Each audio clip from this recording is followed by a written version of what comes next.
গাজরের তৈরি গোলাপ ফুল এভাবে তৈরি করলে দেখতে যে এত সুন্দর লাগে, বিশেষ করে গায়ে হলুদের ডেকোরেশনের ডালা সাজানোর ক্ষেত্রে।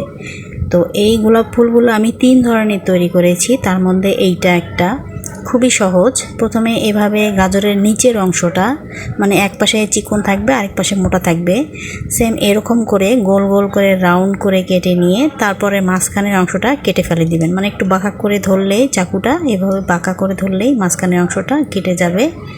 এভাবে গোল গোল করে 5টা পাতা নিয়ে নেব। আবার আপনারা চাইলে 6টা ছোট ছোট করে নিলে 6টা হয়ে যাবে।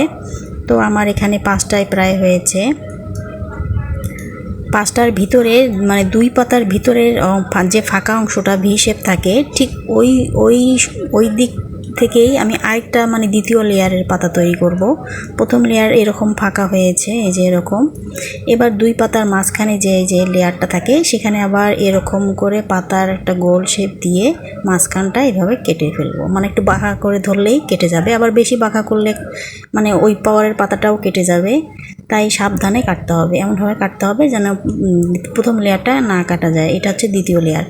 তো প্রথম লেয়ারে যেহেতু 5টা হয়েছে আর 2 পাতার মাঝখানে ফাঁকা ফাঁকা করে এভাবে লেয়ারগুলো দিতে হবে।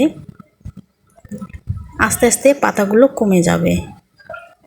এই ফুলগুলো তৈরি করে যখন আপনারা গায়ে হলুদের বিভিন্ন ঝুড়ি, ফুলদানি এগুলো তৈরি করবেন, তার এক সাইডে এই পাতাগুলো দিলে খুব সুন্দর লাগে দেখতে।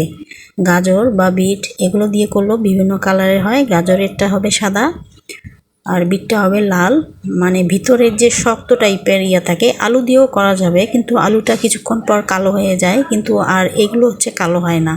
যার জন্য আমি গাজর, মূলা আর বিটটাই বেশি পছন্দ করি এই ফুলগুলো তৈরি করার ক্ষেত্রে। আর খুব সহজেও হয়ে যায়, তাড়াতাড়ি হয়ে যায়।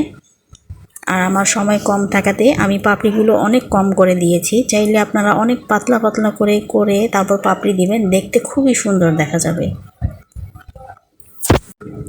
এভাবে আস্তে আস্তে পাপড়িগুলো কমে লাস্টের দুইটার মতো থাকে পাপড়ি। আমি 2টার ভিতরে কমপ্লিট করে দিয়েছি, আর লাস্টেরগুলো একটু মোটা মোটা হয়েছে আমার কাছে। আপনারা অনেক পাতলা করে দিবেন, আর নিয়মটা সব ক্ষেত্রে এইরকমই।